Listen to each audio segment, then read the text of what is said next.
SS ক্লাসরুমে তোমাদের সকলকে স্বাগত। আজ আমি প্রথম শ্রেণীর আমার বই দ্বিতীয় পর্বের পাতা নম্বর 364 এবং 365 নিয়ে আলোচনা করব।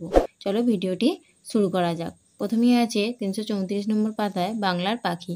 বাংলার পাখি বললেই প্রথমে আমাদের পশ্চিমবঙ্গ ও বাংলাদেশের পাখিদের নামই মনে আসে, যেমন টিয়া, ময়না, শালিক, দোয়েল, কোকিল, এছাড়াও আরও অনেক পাখি।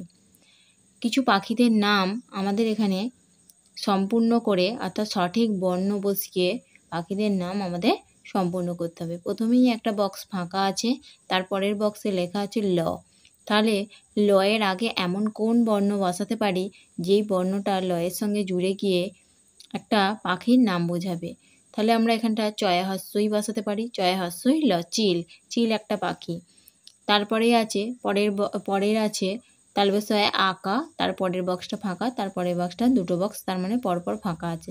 তালবেশয়ে আঁকার সঙ্গে কোন এমন দুটো শব্দ, তালবেশয়ে আঁকার পরে কোন দুটো এমন বর্ণ আমরা বসাতে পারি যেই বর্ণগুলো জুড়ে গিয়ে তালবেশয়ে আঁকার সঙ্গে জুড়ে গিয়ে একটা পাখির নাম হতে পারে। তাহলে তালবেশয়ে আঁকা, লয় হাস্যই ক, শালিক। তাহলে শালিক একটা পাখি, আমরা সকলেই জানি। তারপরে আছে পরের বক্সটা ঘুঘু।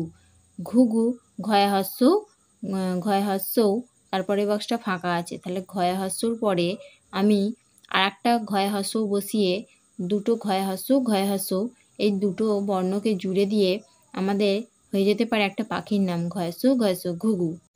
এইভাবেই আমরা পরের বক্সগুলো কমপ্লিট করে নিই। কয়াকা বক্স, ফাঁকা বক্স, তয় হস্য, তারপরে ফাঁকা বক্স একটা। তাহলে কয়াকা কাকা, তয় হস্য তয়াকা তুয়া, কাকা তুয়া। তারপরে বক্সটা কি আছে, তারপরে একটা ফাঁকা বক্স, ডয় শূন্য রয় হস্যই, আবার একটা ফাঁকা বক্স, তারপরে চয়া আকার লেখা আছে। তাহলে ডয় শূন্য রয় হস্যই এর আগের বক্সটা হয় চন্দ্রবিন্দু আঁকা বসবে, ডয় শূন্য রাশি হাঁড়ি, চয়াকা চাচা। হাঁড়ি চাচা একটা পাখি, আমরা সকলেই জানি। তারপরে আছে ম, একটা ফাঁকা বক্স, তারপরেও আবার একটা ফাঁকা বক্স। তাহলে ময়ের পরে আবার দুটো ফাঁকা বক্স আছে। ওই ফাঁকা বক্স দুটোতে আমরা কি লিখতে পারি, ম অন্ত্যেস্তয় দন্ত নয়াকা ময়না পাখিও লিখতে পারি, বা ম অন্ত্যেস্তয় দীর্ঘৌ র ময়ূরও লিখতে পারি। এই দুটোর মধ্যে আমরা যে কোনো একটা লিখতেই পারি। তারপরে আছে ময়াকা, একটা ফাঁকা বক্স, তারপরও একটা ফাঁকা বক্স, তারপরে উঙায় আঁকা। ময়াকা, তাহলে ময়াকার পরে লিখব ময়াকা ছমাছ, রয়াকা উঙায়াকা রাঙা, মাছরাঙা। মাছরাঙা পাখি আমরা সকলেই জানি, মাছরাঙা পাখি মাছ খায়। তারপরের বক্সটায় কি আছে, পয়াকা একটা বক্স, ফাঁকা বক্স, তার পাশেও আবার একটা ফাঁকা বক্স। তাহলে আমরা পয়াকার পরে অন্ত্যেস্ত রয়াকা, পায়রা করতে পারি। পয়াকা অন্ত্যেস্ত রয়াকা পায়রা। তাহলে পায়রা বকম বকম করে ডাকে, এটা আমরা জানি সকলেই, পায়রা পাখি। তারপরে ওপরেই একটা আছে দন্তেশ্বয় আকার, একটা বক্স ফাঁকা, তারপরে আবার একটা বক্স ফাঁকা, দুটো পাশাপাশি বক্স ফাঁকা আছে। দন্তেশ্বয় আকা র, দন্তেশ্বর সারস একটা পাখি। আর তার উপরেই আর একটা আছে ফাঁকা বক্স, আবার একটা ফাঁকা বক্স, হস্যই। তাহলে এটা আমি কি করতে পারি, চড়াই পাখি। চ ডয়সনরায় আঁকা হস্যই, চড়াই পাখি হলো। তার উপরেই একটা আছে টয় হস্য, একটা ফাঁকা বক্স, টয় হস্য, আবার একটা ফাঁকা বক্স। তাহলে এই ফাঁকা দুটো বক্সে আমরা কি বসাবো, তয় হস্য দন্তে ন টুন, টয় হস্য দন্তে ন টুনি, টুনটুনি একটা পাখি। তার উপরে কি আছে, পয়া আকার, একটা ফাঁকা বক্স, কয় ঔকার, আবার একটা ফাঁকা বক্স। তাহলে পয়াকার দন্তে ন পান, কয় ঔকার ডয়সনসি কৌড়ি, পানকৌড়িও একটা পাখি। পানকৌড়ি জলে টপাটপ ডুব দেয়, মাছ খায়, আমরা সকলেই জানি পানকৌড়ি একটা পাখি। তার পানকৌড়ির ওপরে আর একটা ফাঁকা বক্স আর অন্ত্যেস্তয় আঁকা আছে। তাহলে এই ফাঁকা বক্সটায় এমন কোন বর্ণ বসাবো যেটা অন্ত্যেস্তয় আঁকার সঙ্গে জুড়ে গিয়ে একটা পাখির নাম বোঝাবে। তাহলে আমরা সকলেই জানি টয় হস্যই অন্ত্যেস্তয় আঁকা টিয়া। তাহলে টিয়া পাখি আমাদের সকলের প্রিয়, অনেকেই বাড়িতে আবার পোষে, খুব ভালো, খুব সুন্দর একটা পাখি এবং খুব আমাদের পছন্দের একটা পাখি টিয়া পাখি। তার উপরেই একটা আছে বক্স, একটা ফাঁকা বক্স, তারপরে ক লেখা। তাহলে এই ফাঁকা বক্সটায় আমরা ব লিখতে পারি, বক একটা পাখি, আমরা সকলেই জানি।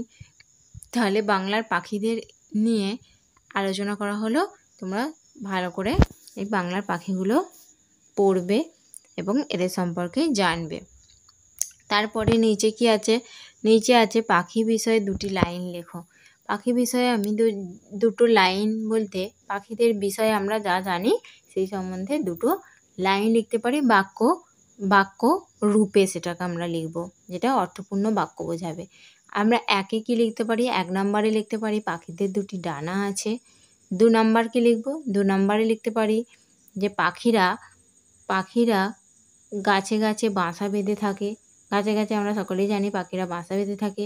আরও অনেক আছে, আমি লিখতে পারি অনেক পাখি শীতকালে অন্য দেশে চলে যায়। আবার লিখতে পারি পাখিরা সকালবেলা মিষ্টি সুরে গান গায়। এবার আমরা চলে এলাম 335 নম্বর পৃষ্ঠাটায়। 335 নম্বর পৃষ্ঠায় আছে একটি ছড়া।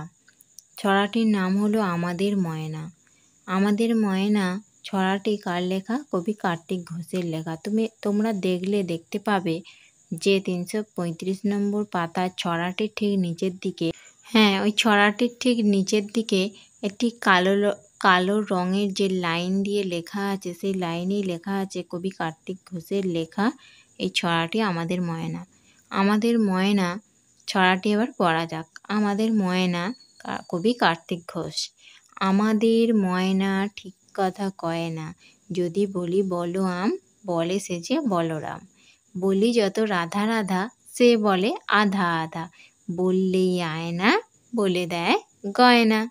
আজকের ভিডিও এখান পর্যন্তই। ভিডিওটি ভালো লাগলে অবশ্যই একটা লাইক করে দেবে। কোনো প্রশ্ন থাকলে কমেন্টে জানাবে। আজকের ভিডিও এখানেই শেষ করছি।